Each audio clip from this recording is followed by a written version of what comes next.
Hay, naranasan nyo ba nung bata kayo na pinapatulog kayo tuwing tanghali?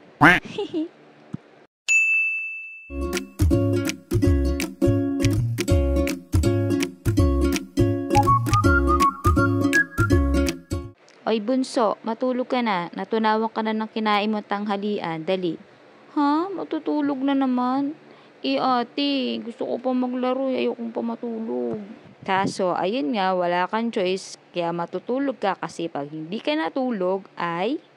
Hay naku talaga naman to si ate. May hawak na naman talagang hanger. Makatulog na nga din.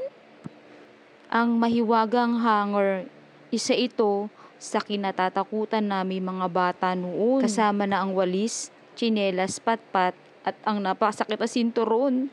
Dahil doon, mababait talaga ang mga batang 80s at 90s. Hindi ko alam talaga noon, ba't ayaw ko talaga matulog noon.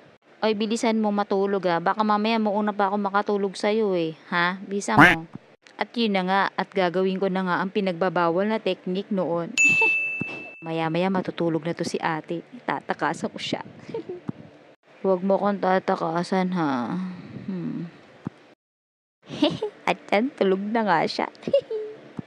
At kapag malalim na ang tulog niya, dahan-dahan akong aalis at gagapang palabas. Pero minsan sa ayaw at sa gusto mo, matutulog ka talaga kasi pag hindi ka natulog, sige, pag hindi ka natulog, wala kang merienda ha. Hindi ka pwede maglaro sa labas at hindi ka pwede manood ng TV. Wala, grabe naman, pati TV, hindi ako pwede manood. Ako hindi. At ang ending, matutulog ka talaga kasi hindi mo magagawa yung bagay na nagpapasaya sa'yo. At pabilis nga ang panahon, hindi mo na mamalayan na malaki ka na at ngayon ko na-realize na masarap pala ang matulog. Sa school, sa klase, antok na antok ako. Lalong-lalo na kapag ang subject ay math. At nung nagkatrabaho ko, nilalabanan ko rin ang antok. Lalong-lalo na pagkatapos namin kumain ng tanghalian. Hay, antok much. Sana uwian na. Yun nga, ang kape na ang naging tubig ko para magising ako.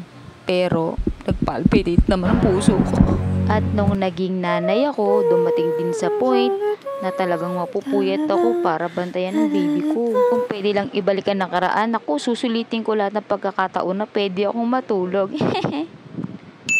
At kung bago ka lang sa aking channel, please naman, subscribe mo naman ako. At paki-like and share na din ang aking mga videos. Thank you so much. Bye-bye!